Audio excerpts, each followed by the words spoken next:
All right, so here's both bows. The top one is the one we focused on primarily throughout this series. You can see how that turned out. Really nice bow, kept a lot of reflex. And then the bottom bow is the one that I briefly showed in the introduction of this series. They're both sweet shooters, they're both very fast. I tend to favor the top one. It has less string follow. The bottom bow has about 1 1/8 inches of string follow, whereas the top one has under 1 inch. It's about 1/2 inch of string follow. And it also, again, it has a lot more reflex. That certainly helps. But either way, they're both performing very, very well. So I have my archery course right behind me. We'll focus on a couple targets. I'll shoot both bows, and we'll first start off with the bow that I focused on throughout the series. Let's get started with that.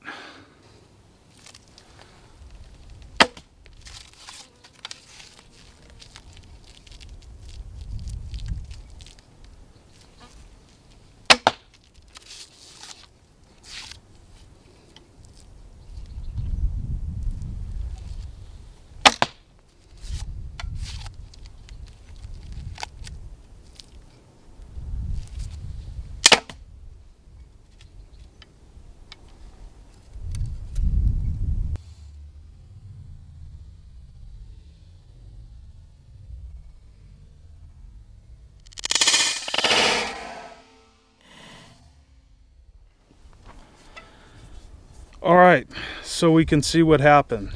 The bow broke. That's too bad.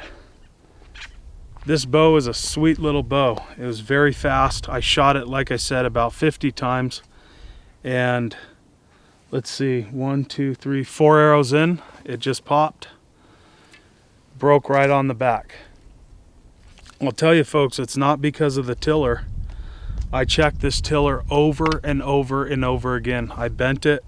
I made sure that both limbs were bending nice and even. I took it to a grid. I even took calipers to both ends. I feathered out the growth rings on the belly.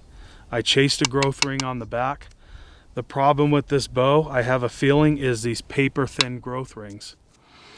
I should have sinew backed it. Bow number 2, the one that has survived 350 shots or so. This one, hopefully it doesn't break. I'll be damned if it does. Just my luck, right?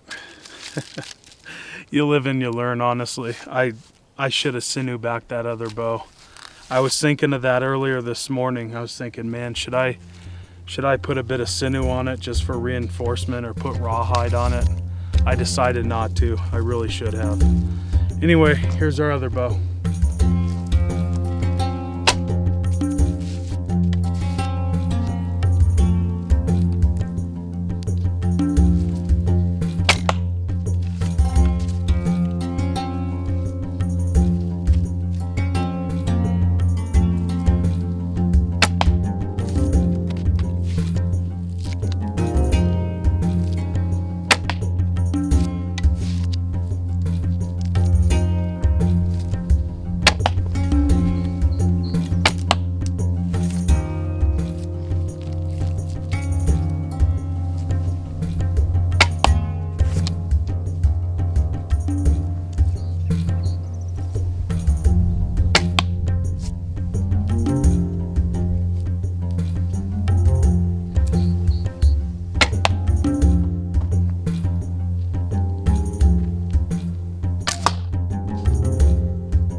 Well, folks, it's been a few days since the bow break occurred.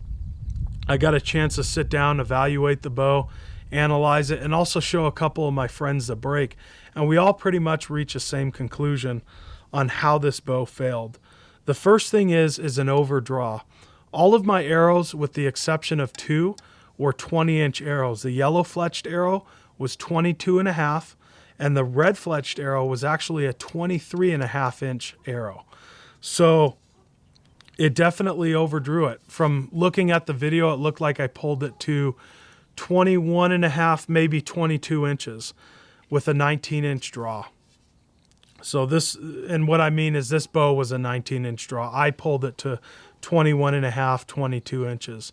So I definitely overdrew it. As a result, the growth ring popped up and it splintered out.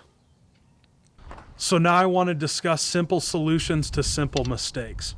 And first off, this isn't my first bow that has failed on me. I've had other bows that have broken and failed much worse than this. I've had bows that completely shattered.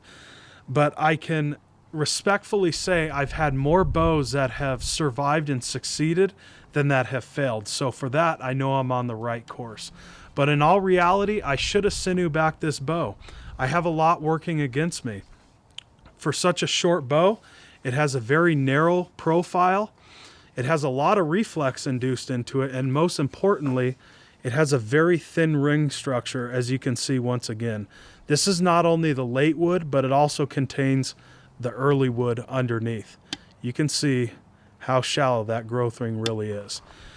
With sinew, this bow would still be shooting. It would have offered a tremendous amount of strength to the back of the bow. I could have very easily hit that 23-inch draw mark, and then I would have also picked up more reflex throughout its structure. You live and you learn. I know for the next time when I'm dealing with these real thin, shallow rings, sinew back the bow, and especially if I'm inducing this much reflex into it. One thing that I've already started doing is separating my arrows. So all of my 20-inch arrows go in one bucket, all of my 22-inch arrows in another, 23, 25, all the way up to 32-inch arrows. So that's going to ultimately prevent an overdraw and a simple mistake from reoccurring again.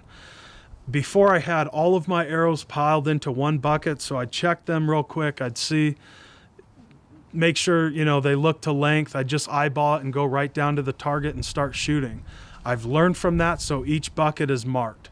If I'm shooting a 19-inch draw bow, I go to that 20-inch bucket. Again, you learn from your mistakes, and the most important thing is to humble yourself and accept your mistakes, because often with bow making, you become connected to the physical object. Once it fails, you have to learn how to disconnect from it and move on to the next project. That's exactly what I've done. And now I'm working on a New Mexican locust bow that I'm getting ready to sinew back. I've already made a connection towards it, and I have a good feeling about this one. So with that, I do appreciate you joining me for this video series. I'm Jeff with PrimitiveLifeways.com. We'll see you in the next one. Thanks for watching.